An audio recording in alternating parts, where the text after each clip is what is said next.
I'm fed up with getting banned from establishments for having autism.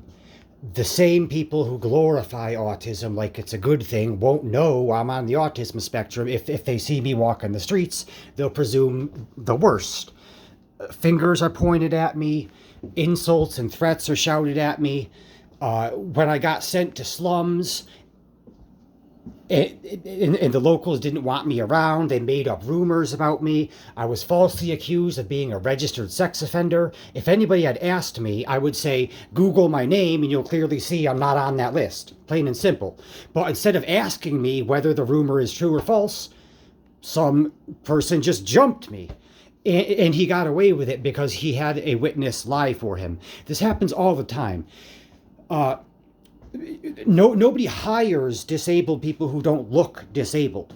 And the disability money isn't enough to live on. I'm barely able to pay rent and a phone bill.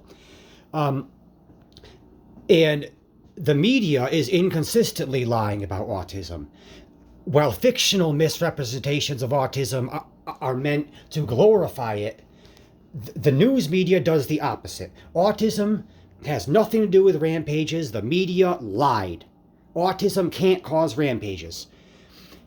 It's ableist to blame people on the autism spectrum for rampages, and it's ableist to glorify autism. I got traumatized by the better kind of autism. It could be worse, like nonverbal, prone to seizures, having to wear helmets or even diapers for an entire lifetime.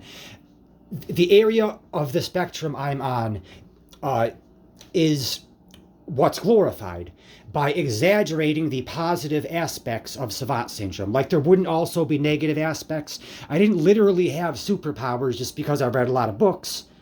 I was a nerd in elementary school. It's not a gift. It's not a superpower. It has its moments. There are much worse degrees of autism than my case. I've never denied that. I know what a spectrum is. Unlike these charlatans faking autism for clout, there's been a trend on the internet of acting like fictional characters. For example, Dr. Sheldon Cooper from The Big Bang Theory and Young Sheldon. That's not real life. A, it's fiction, and B, it's comedy. It's not even presented as based on a true story. And the fact that it's comedy should be enough of a hint that it's not meant to be taken seriously. There shouldn't have to be disclaimers telling people this isn't real life. The populace should know better. And the same people who say, people with autism are really smart, they're just different, will discriminate against me if they see me because they won't know I'm on the spectrum. And just because they don't know better doesn't mean they're not in the wrong. If it's unintentional ableism, it's ableism. It's still wrong. They don't get rectified just because they didn't know that I have the condition they glamorize. Them being unaware, in other words, ignorant, certainly won't indemnify the harm that they caused. Just because they didn't mean to target a person who has the condition they think is a good thing doesn't mean they didn't. They did. There was a recent incident at Trinity Bar in New Haven where an instigator quickly noticed that I seemed like an easy target to pick a fight with, so he said off limits. He couldn't have possibly known whether my eyes were open or closed since I had my sunglasses on, and my thoughts raced so much that I could easily be unaware of what direction I seem to be looking in. It happens. It's called mind chatter. If my own mind chatter is going on and on and on, say more so than usual, then I definitely have no idea who or what I might seem to be looking at. I don't stare at people. That's absurd. And I try to de-escalate the situation by explaining, that I wasn't checking out anybody.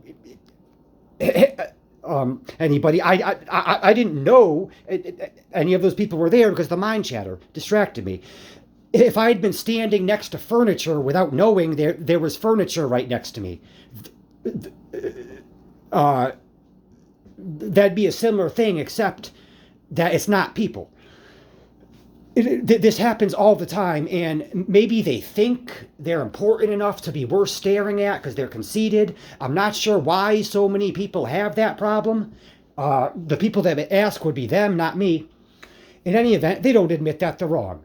So this person who falsely accused me of being creepy kept going on and on and on, and I would later realize that I shouldn't have been so kind about it by trying to de-escalate the situation. I should have been firm.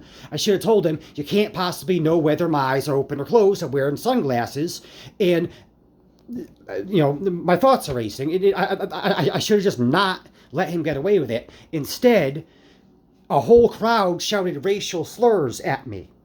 And Trinity Bar isn't an Irish pub. It's in an American slum where the Irish and their descendants are hated. Most of the locals shout racial slurs at Irish Americans for most of the year. Then they pretend to be Irish on St. Patrick's Day. They'll go to Trinity Bar and wear a shamrock for 1 day per year.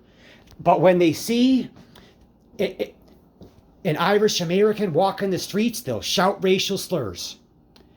I don't have to take a DNA test to prove that some of my ancestors' complexion was darker than mine. That's besides the point. I'm not even white, and so what if I was? I didn't harm anybody by simply walking the streets and slums I got sent to. It wasn't my choice. It was my money paying rent, but I didn't choose where to reside. I would never willingly reside in a slum. I kept getting sent to slums where I was given a hard time over my complexion.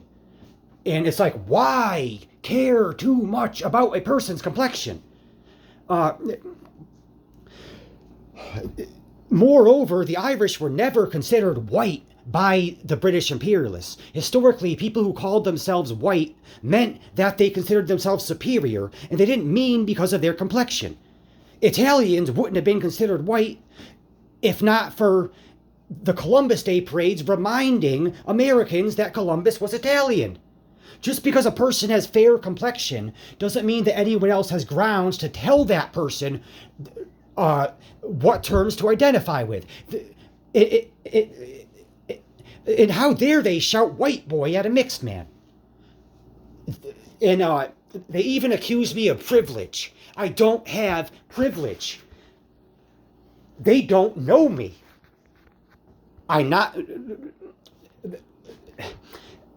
I've lost an entire lifetime because autism made me an easy target. I got experimented on. I got forcibly drugged for most of my life. Forced drugging is torture. Post-traumatic stress disorder got exacerbated every time I got sent back to hospitals to get forcibly drugged again.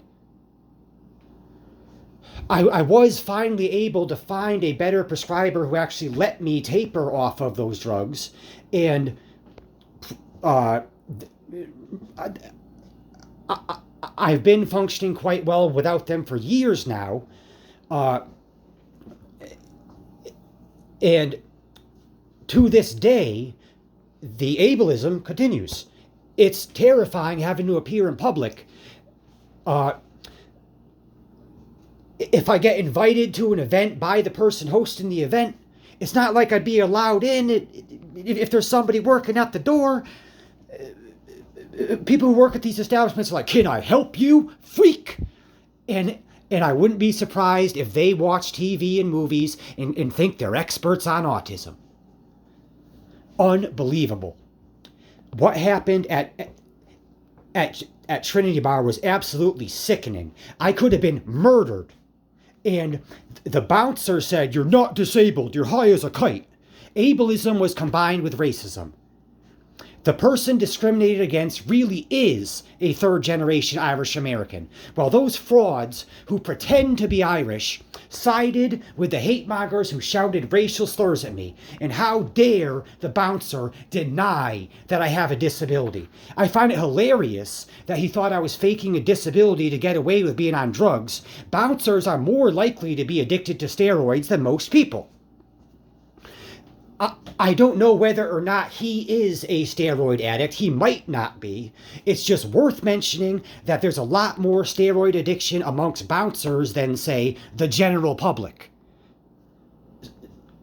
So that could explain why he was projecting.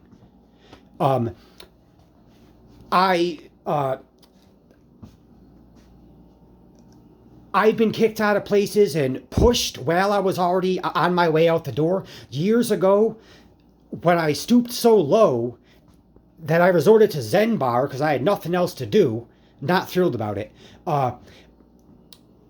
I got kicked out because a bunch of people were accusing me of acting strange, and they could have simply looked the other way. I mean, if they pay taxes, they look the other way.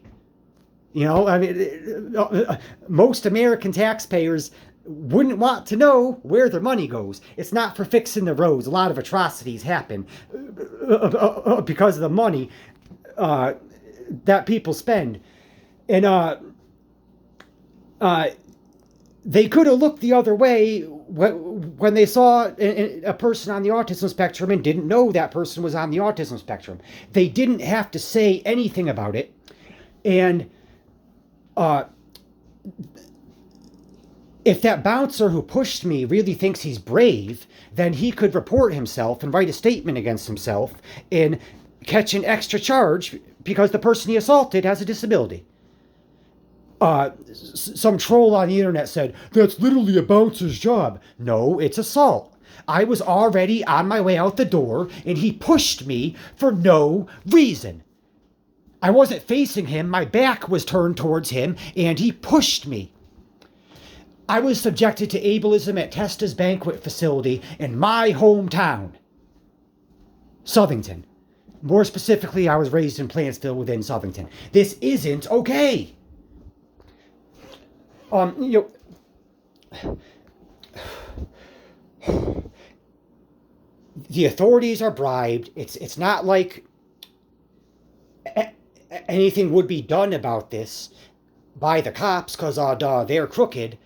But I want it publicly known what people on the autism spectrum are frequently subjected to in real life, and I especially want it publicly known that the frauds at Trinity Bar are liars. They're not Irish.